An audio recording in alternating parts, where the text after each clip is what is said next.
তিরমিজি তিরমিজি শরীফে এবং মাজা শরীফে একটা হাদিস এসেছে, আমার হুজুর পাক নবী সাল্লাল্লাহু আলাইহি সাল্লাম বলেছেন, একটা দোয়া করেছেন, যে দোয়াটা কিয়ামত পর্যন্ত সমস্ত ইমানদার মুসলমানের কাছে খুব প্রণিধানযোগ্য। সেটা হচ্ছে এই, যে আমার হুজুর পাক নবী সাল্লাল্লাহু আলাইহি সাল্লাম বলেছেন, আল্লাহুম্মা আহিনি মিসকিনান, হে আল্লাহ তুমি আমাকে জীবিত রাখো মিসকিন মিসকিন রূপে, ওয়া উমতানি মিসকিনান, তুমি আমাকে হে আল্লাহ তুমি আমাকে উমতিনি মিসকিনান, তুমি আমাকে পর্দা করো, মানে ওফাত দাও মিসকিন রূপে, ওয়া হাসরনি মিসকিনান, হে আল্লাহ তুমি আমাকে হাসরে মিসকিন অবস্থায়, হাসরনি হাসুরনি ফি জুমরাতি মাসাকিনি ইয়ামাল কিয়ামতি, হে আল্লাহ হাসরের মাঠে তুমি ওই মিসকিনদের সাথে আমার হাসর করাইও। আল্লাহু আকবার, রাসূলুল্লাহ।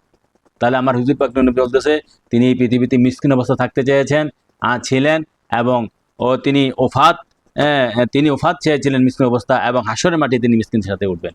কোন ধরনের মিসকিন? যারা ইমানদার, ইমানদার জ্ঞানী, ইমানদার জ্ঞানী, মুখলেস ওলি আল্লাহ গৌস কুতুব মিসকিন।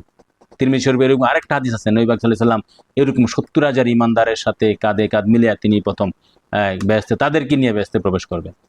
তো তাহলে দেখেন, আমরা তাহলে সত্যিকার ইমানদার মিসকিন ছাড়া তাদেরকে আপনি ঘৃণা করতে পারবেন না, তাদেরকে আপনি নাক ছিটকাতে পারবেন না, তাদেরকে আপনি তাদের সাথে ওঠা বসা করলেই নবীর সুন্নত, তাদেরকে ভালোবাসলে নবীর সুন্নত, তাদের খোঁজখবর নেওয়া নবীর সুন্নত।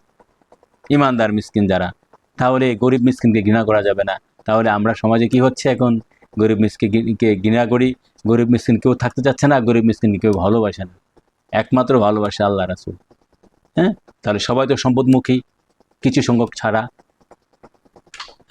তাহলে রাসূল পাকের হাদিস অনুযায়ী যদি সত্যিকারের মুসলমান হন, নিজে মিসকিন রূপে থাকার চেষ্টা করতে হবে, মিসকিন রূপে যাতে আমাদের ইন্তেকাল হয় সেটার দোয়া করতে হবে, এবং হাসরের মাঠে মিসকিনদের সাথে ওঠার জন্য দোয়া করতে হবে।